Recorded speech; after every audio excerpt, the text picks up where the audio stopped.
Hey guys, Double Wide 6 here, and I'm making a video today on withdrawing the oil from this pressure washer.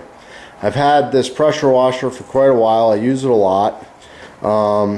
This is the one that the pump went bad and I put a replacement pump on. It's been doing fine, but it's been leaking oil out the main seal, and always on the concrete there's spots. I haven't gotten to it, and I finished up my oil extractor. So if you saw my other video, I had a glass jar I was using to extract the oil. Now I'm using a tank from like a sprayer tank, and you can see I have a flexible hose coming off there. It's just a compressor hose, and then you can follow the hose up, and on the end of the hose I've just hooked up some 3/8 inch tubing. Might be a little, I guess it's 3/8 outside wall tubing. So what we're going to do with this thing is put it in here and suck the oil right out of it. And I didn't heat up the oil because you need to have water hooked up to it, and today it's about 25 degrees outside.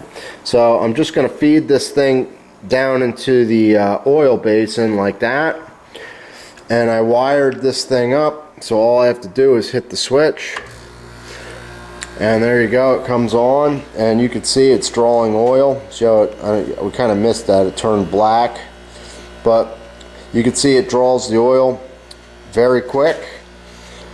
And when it's done drawing the oil, we should hear some air. I can start to see some air bubbles. And there you go. It's all drained out. So we can turn it off.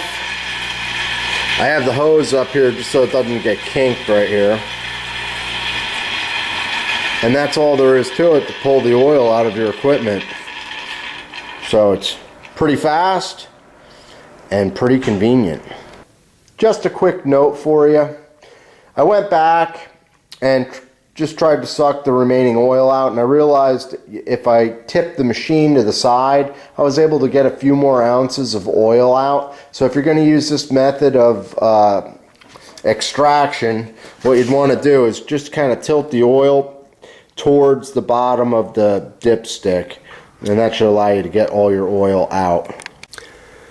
So to give you an idea of how this vacuum works, for those of you that haven't seen my other video, what I have is a compressor from a small refrigerator wired up, and I'm using the vacuum line, and it's pulling a vacuum through this tank, and out of that I have the hoses.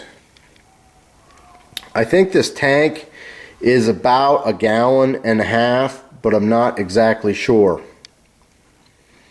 I've also made this thing down here removable, so I put couplers on here so that way I can get the tank out of there, and that makes for easy draining. There's two ways that I can drain it. I can just tip it over and let it pour into a bottle, or I can use compressed air. I'll show you the compressed air method. So here's the method. As you can see, I turned the tank on its side. I have the hose going down, runs to the floor, and I have a vice grip on a funnel that is running into an old oil 5-quart thing. So what we're going to do is hook up our compressed air, and you should be able to see that clear hose turn black. If you make one of these, it would be ideal to have a clear tank so you can see how much oil is in it, but I don't have a clear one, and I wouldn't even drain it normally because there's barely any oil in there, but I'm just showing you the process. So here's the process. You take your compressed air. Right now the air's turned off. I have it set at about 20 or 25 psi. I'm going to slowly add the air, and you can see the oil pumping right through there. See it coming out nice, and eventually it'll turn into air bubbles. So we'll let this drain down.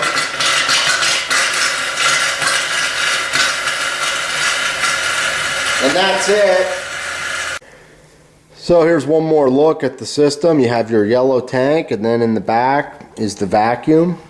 And I have the hose. I set that up just so I can hang it on the side of the bench.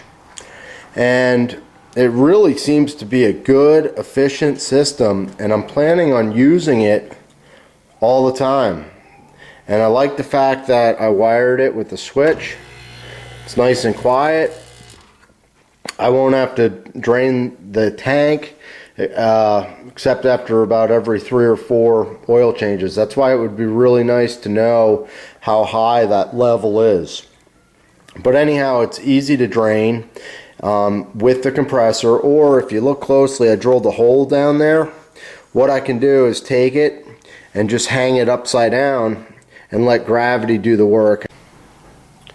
So I'm happy I took the time to build this thing. It didn't take too long. It only cost me about $10 in parts. I had to borrow the tank from my dad. Well, actually he gave it to me. And everything else was free. I bought the red hose and a couple little fittings there to make everything go together nice and airtight. I think it's going to be a pretty awesome thing to have in the shop, and I'm real happy with it. So I'm happy I built it.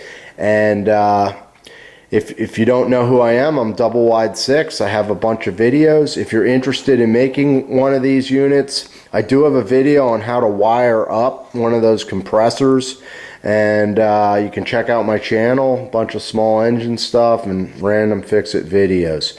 So thanks for watching, and have a great day.